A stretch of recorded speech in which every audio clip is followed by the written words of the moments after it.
Yoruba region, amidst lush palm forest and rolling hills, lay the peaceful village of Araromi. Araromi was home to Olarewaju and Kikelomo, a couple known for their wisdom and integrity. Their daughters, Funmilayo and Motsunrayo, were the pride of the family. From a young age, the sisters were inseparable. Villagers often said that they were like the two halves of an Ode drum, carved from the same wood, beaten by the same hand, different in sound but forever united. They played together, fetched water from the stream with matching clay pots, and danced joyfully during the Udiroku festival. Their laughter was a familiar melody in the village, and their bond was a source of pride to their aged parents. As they grew, their paths began to diverge. Funmilayo, the elder sister, blossomed into a beautiful and responsible young woman. She caught the attention of Olumide, a charming trader who frequently visited Araromi. He quickly won the approval of Olarewaju and Kikelomo, and his wedding to Funmilayo was a grand celebration, with villagers dancing under the moonlight and feasting on iyan and efo with palm wine. Motsunrayo stood proudly as her sister's maid of honor. After the wedding, Funmilayo moved to her husband's home in the heart of the village. Meanwhile, Motsunrayo remained at the family compound, caring for their aged parents. As the years passed, a shadow fell on Funmilayo's otherwise happy marriage. She was unable to conceive. 8 years into the union with Olumide, her arms remained empty of a child. In a society where motherhood was deeply valued, the absence of a child weighed heavily on her heart. Although Olumide reassured her with kind words, Funmilayo often felt inadequate. The couple endured the whispers of the villagers who speculated about their childless marriage. When their parents passed on within months of each other, Funmilayo saw an opportunity for companionship. Motsunrayo, still unmarried and now grieving, was welcomed into her home with open arms. "This is your home now," Funmilayo said, holding her sister's hands tightly. "I need you as much as you need me. You are my blood, and blood stays together." For a time, peace and happiness reigned in Funmilayo's home. Olumide was a doting husband, and Motsunrayo brought energy and laughter to the house. Together, the sisters managed the household, cooked meals, and shared secrets late into the night, just as they had as children. Motsunrayo's presence seemed to ease Funmilayo's loneliness, and the bond between the sisters deepened. But as the months turned into years, subtle changes began to creep in. Villagers whispered of Olumide's lingering glances at Motsunrayo. "It's nothing," Funmilayo thought. "Olumide loves me, and Motsunrayo is my sister. They will never betray me." One day, however, everything changed. Funmilayo returned early from the market, heard hushed voices coming from behind the kitchen. Curiosity led her closer, and her heart froze when she heard the words "pregnant" and "responsibility." She peeped around the corner and saw Olumide and Motsunrayo in a heated argument. Funmilayo felt the world shifted beneath her feet. Her beloved sister, the one she had trusted and welcomed into her home, was carrying her husband's child.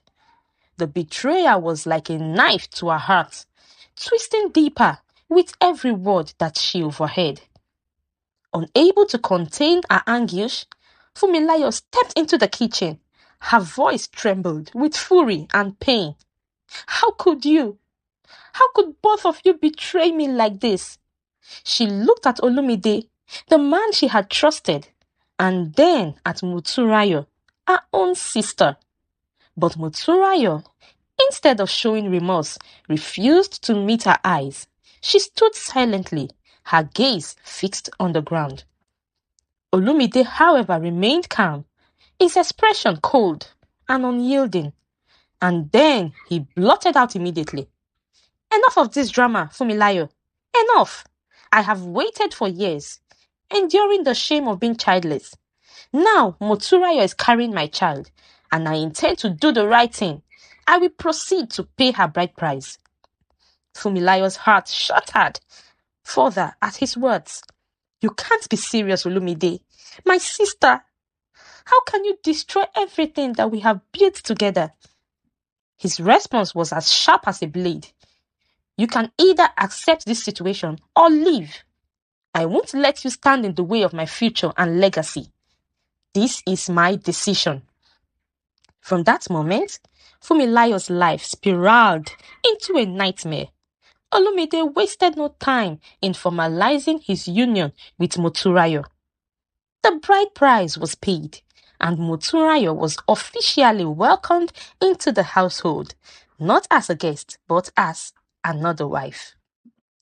Funmilayo, once the mistress of her home, was pushed into the shadows. Olumide's affection for Moturayo was blatant and unapologetic. He showered her with attention, tending to her every need as her pregnancy progressed. The sight of him doting on her own sister was a constant reminder of her own pain and betrayal. Moturayo, now embodied by her new status, showed no remorse for her actions. She gave Funmilayo court orders and spoke to her with an air of superiority.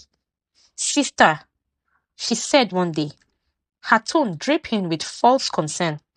Please make sure my food is ready on time. It is no good for the baby if I go hungry. The humiliation didn't stop there.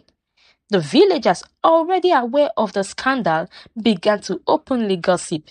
They pitied Funmilayo, but also mocked her. The barren woman, they whispered, thrown aside for her own sister. Within her own home, Funmilayo became a stranger.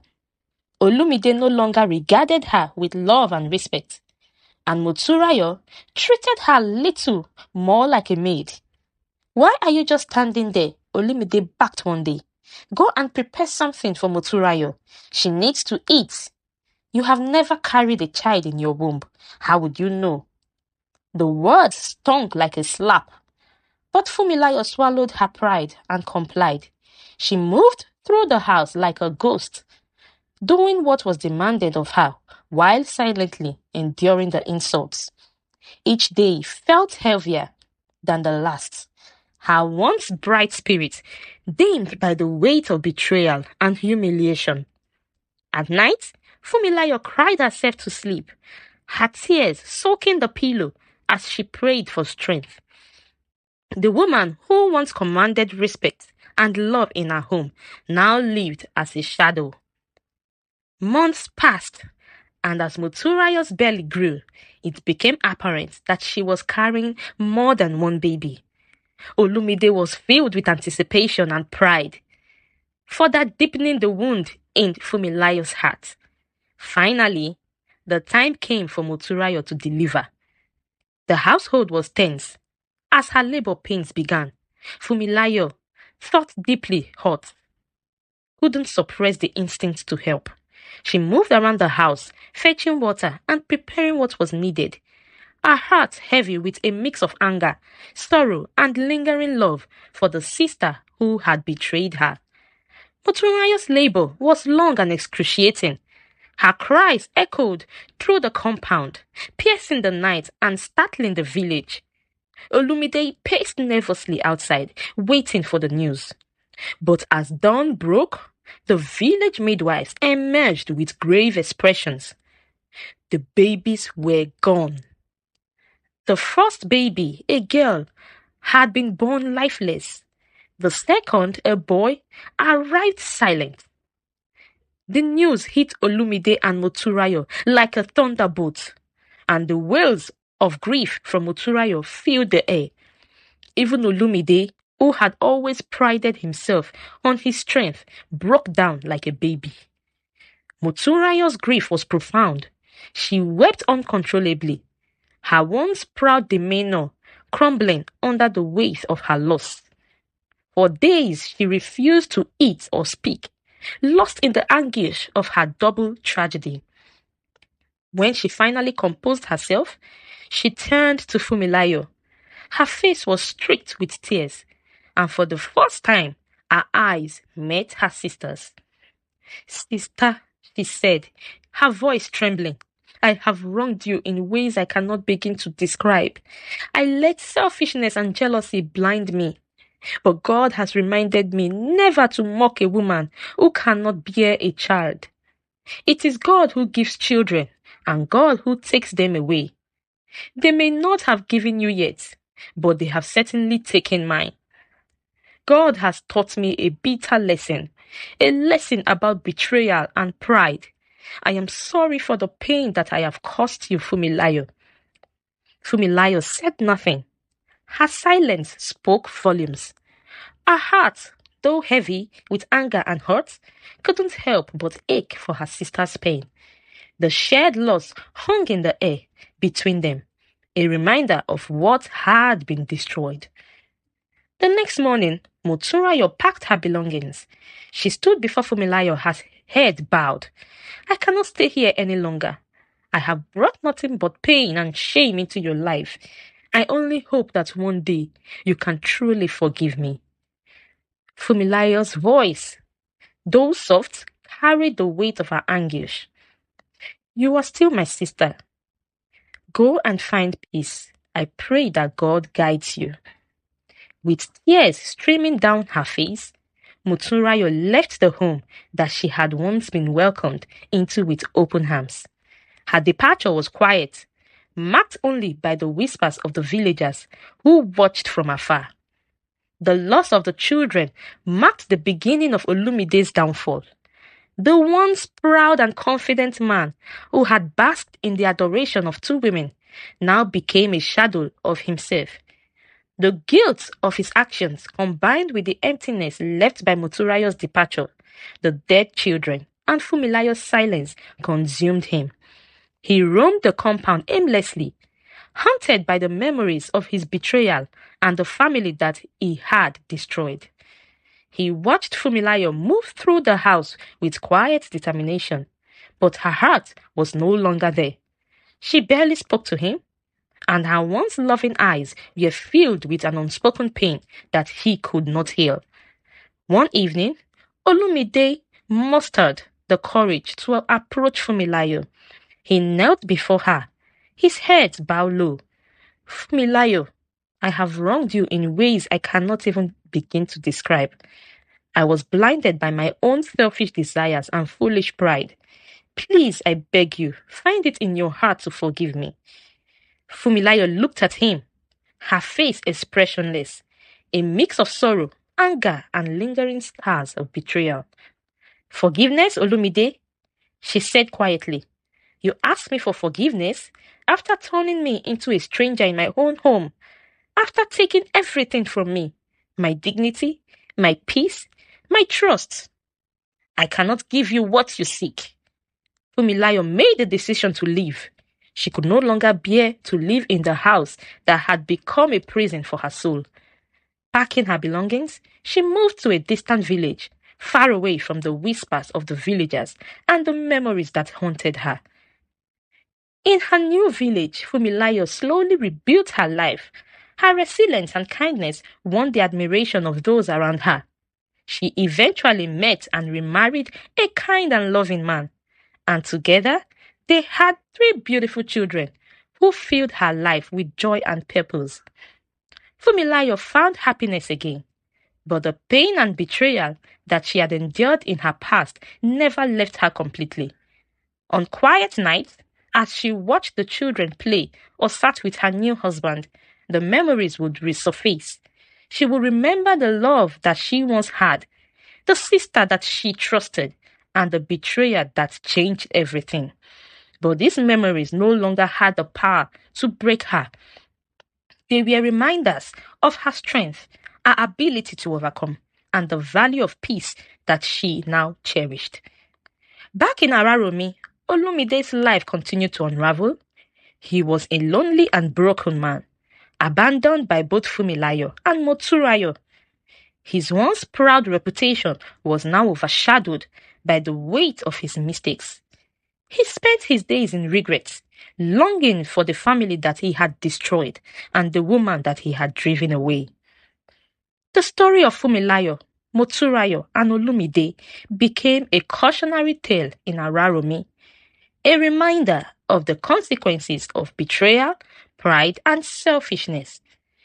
For Funmilayo, it was a journey of loss and pain that ultimately led to healing, strength, and a second chance at happiness. The elders of Araromi would later say that the story teaches a bitter but timeless truth. A child is not owned by man, but God gives children, and no woman should be mocked for what heaven has not yet granted. Betrayal, dressed as destiny, brings only sorrow. Pride invites ruin, and selfish desire destroys even the strongest bonds. True wealth is not found in children alone, but in loyalty, patience, and respect. Whoever builds happiness on another's pains will one day sit alone with regret.